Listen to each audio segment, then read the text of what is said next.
नमस्कार मित्रांनो, मराठी माहिती विश्व या YouTube चॅनलमध्ये सगळ्यांचे मनापासून स्वागत. मित्रांनो, तुम्हाला माहिती आहे का? लॉ ऑफ अट्रॅक्शनच्या मदतीने आपण पैसेही कमवू शकतो. हो, लॉ ऑफ अट्रॅक्शन हे फक्त तुम्हाला आरोग्य किंवा नातेसंबंध यातच नाही, तर तुम्हाला पैसे कमवण्यासाठीही खूप मदत करत असतं. तर ते कसे हे आपण या व्हिडिओमध्ये बघणार आहोत. त्यामुळे व्हिडिओला शेवटपर्यंत नक्की बघा आणि आवडल्यास चॅनलला सबस्क्राईब करा. मित्रांनो, लहान वयात आपल्याला शिकवले जाते की पैसा कमवणे हे सोपे नाही. पैसा हा वाईट मार्गानेच कमवला जाऊ शकतो. या अशा बऱ्याच अंधश्रद्धा आणि बऱ्याचशा खोट्या गोष्टी या आपल्या मनात भरविल्या जातात. त्यामुळे आपल्याला पैसा कमवणं हे खूप अवघड वाटायला लागतं. पण पैसा कमवणं हे तितकं सोपं आहे हे लोकांना माहीत नसतं. त्यामुळे जगातले 1% लोक ही टेक्निक वापरतात आणि 99% लोकांना हे माहितीच नसतं.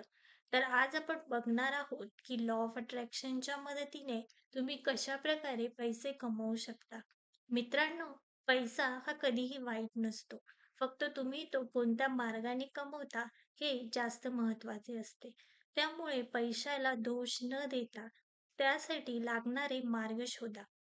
मित्रांनो, आपल्या धर्मात पैशाला हे लक्ष्मीचे रूप मानले जाते. त्याच लक्ष्मीची आपण दिवाळीला पूजाही करतो. परंतु त्याच पैशाबद्दल आपण चुकीचा विचार करतो हे आपल्याला कधी कळतच नाही. त्यामुळे नेहमी लक्षात ठेवा की चांगल्या मार्गाने कमवलेला पैसा हा नेहमी सुख, समृद्धी आणि शांती घेऊन येत असतो आणि वाईट मार्गाने कमवलेला पैसा हा नेहमी तुमच्या घरात दुःख आणि दारिद्र्य घेऊन येत असतो. त्यामुळे लक्षात ठेवा, पैसे कमवणं चुकीचं नाही. फक्त त्यासाठी तुम्ही कुठला मार्ग वापरता आहे हे ठरवून ठेवा. चला तर मग आपण बघूया की लॉ ऑफ अट्रॅक्शनच्या मदतीने आपण पैसा कसा कमवू शकतो. मित्रांनो, द सिक्रेट या बुकमध्ये सर्वात आधी त्यांनी एक स्टोरी सांगितली आहे. त्याच्यामध्ये त्यांनी एका मुलाची कहाणी सांगितली आहे. तो मुलगा लहान असताना त्याचे वडील त्याला नेहमी सांगायचे की पैसे कमवणं हे खूप अवघड असतं. आपण गरीब लोक आहोत. आपण एवढा पैसा कधीही कमवू शकत नाही. त्यामुळे त्या मुलाच्या मनात लहानपणापासून ही प्रोग्रामिंग झालेली होती, की पैसे कमवणं ही खूप अवघड गोष्ट आहे आणि ती आपण कधीही करू शकणार नाही. त्यामुळे तो मुलगा नेहमी तोच विचार करून त्याच प्रकारे त्याचे प्रयत्न करत होता आणि त्याच प्रकारे पैसाही कमवत होता. पुढे जॉब करत असताना जॅक यांना स्टोन नावाचे एक व्यक्ती भेटला. स्टोन हे अतिशय पॉझिटिव्ह व्यक्ती होते. ते जॅकला सांगतात, की जॅक तुम्हाला जे पाहिजे आहे ते टार्गेट तुम्ही आधी सेट करा. त्यानंतर तुम्ही त्या गोष्टीला एका कागदावरती लिहा आणि ती गोष्ट अशा ठिकाणी ठेवा जिथे तुमचं दररोज लक्ष जाईल. असं करून जॅक घरी येतात.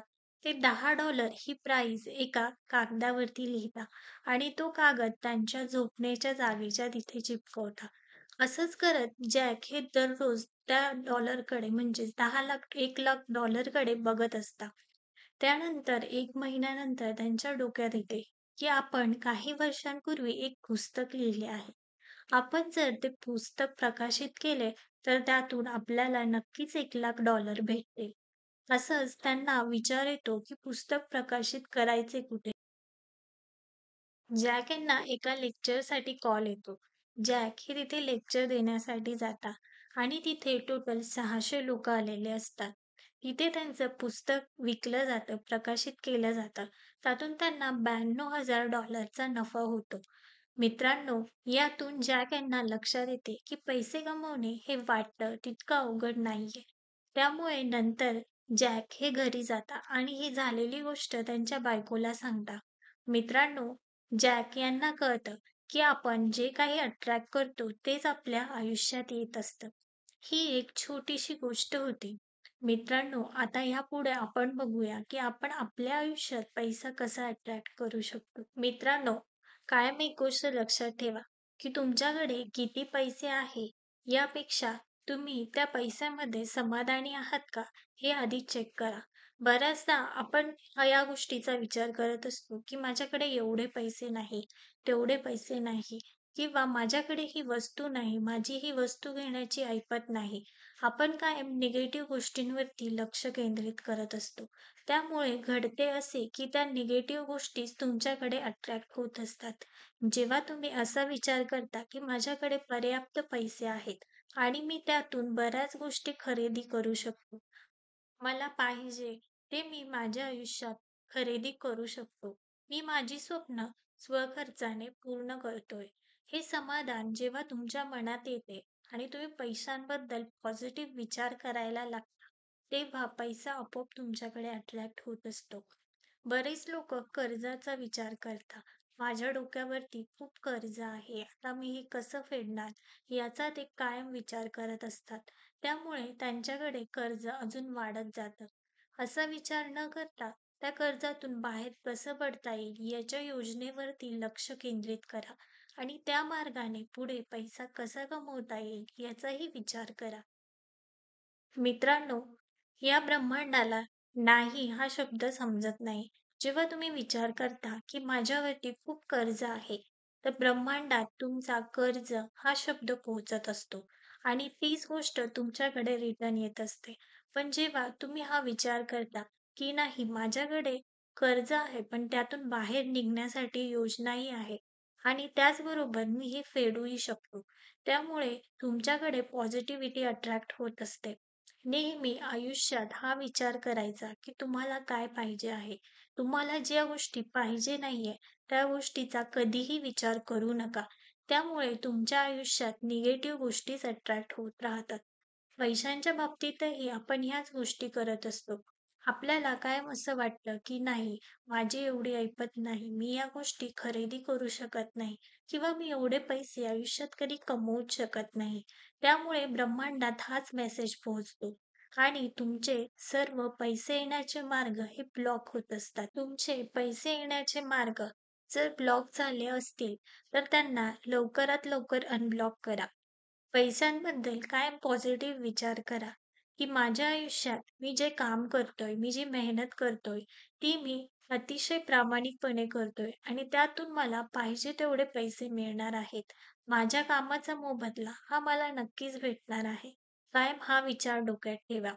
कधीही पैशाबद्दल किंवा कुठल्याही समृद्ध गोष्टीबद्दल निगेटिव्ह विचार करू नका. तुम्हाला जे पाहिजे आहे ते एका कागदावर लिहा आणि दररोज त्या गोष्टीकडे बघा. त्या गोष्टीला व्हिज्युअलाइज करा. तुम्हाला ती गोष्ट भेटल्यानंतर जो आनंद होणार आहे, तो आनंद आजच तुमच्यामध्ये असला पाहिजे.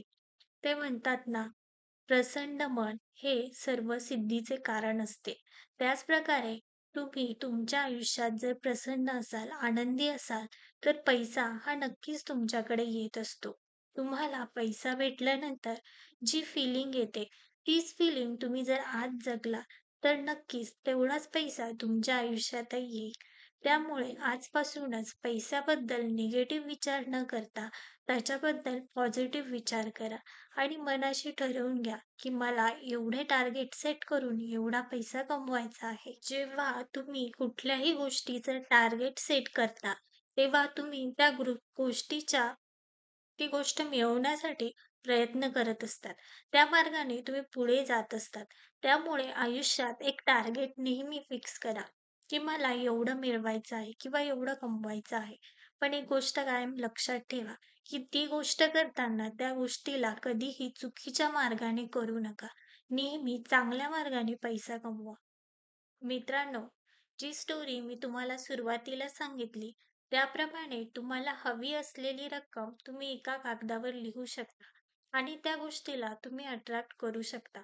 त्याचप्रकारे ज्या प्रकारे जॅक यांना त्यांचा $1,00,000 कमवण्यासाठी मार्ग दिसत होते, त्याचप्रकारे तुमची रक्कम, तुम्ही ठरवलेली रक्कम कमवण्यासाठी युनिव्हर्सही तुम्हाला नक्कीच मार्ग दाखवेल. परंतु या मार्गाने जात असताना नेहमी एक लक्षात ठेवा, की पैसा हा तुमच्या आयुष्याचा फक्त एक भाग आहे. त्याला तुमचं पूर्ण आयुष्य कधीही बनवू नका. या जगात बरेच अशी लोक आहेत, की जे पैसा कमवण्याच्या मागे स्वतःच्या फॅमिलीला विसरतात, स्वतःला देखील विसरतात. तर अशा प्रकारे न जाता तो पैसा तुमच्या आयुष्यात सुख समृद्धी घेऊन आला पाहिजे. नेहमी हा विचार करा. जेव्हा तुम्ही पैशाला परमिशन्स देतात, तेव्हा त्या पॉझिटिव्ह इंटेन्शन्सनी द्या. ज्या उंजळीतून पैसा हा जगापर्यंत पोहोचत असतो, ती उंजळ देव कधीही रिकामी ठेवत नाही. त्यामुळे तुमचे पैसे कमवण्याचे इंटेन्शन हे नेहमी पॉझिटिव्ह ठेवा आणि तुम्हाला यातून नक्कीच खूप खूप पॉझिटिव्ह रिझल्ट भेटेल. मित्रांनो, पैसा कमवणं हा तुमच्या आयुष्याची एक गरज आहे आणि तुमचे स्वप्न पूर्ण करण्यासाठी, तुमच्या गरजा पूर्ण करण्यासाठी लागणारी एक गोष्ट आहे. परंतु त्याला आयुष्याचा पर्पज किंवा आयुष्याचा हेतू कधीही समजू नका आणि त्यातच तुमचं आयुष्य कधीही पूर्णपणे वायाला घालवू नका. पैसा खूप कमवा, पण त्याबरोबर आयुष्यही जगा आणि ते पण आनंदी आणि मनापासून जगा. बघा, आयुष्य खूप सुंदर होईल आणि तुमच्याकडे खूप खूप पैसे येतील. आजचा हा छोटासा व्हिडिओ कसा वाटला हे कमेंट करून नक्की सांगा आणि पैशांबद्दलच्या अफर्मेशन्स या नेहमी स्वतःला देत राहा आणि मनी ब्लॉकेजेस हे काढून टाका.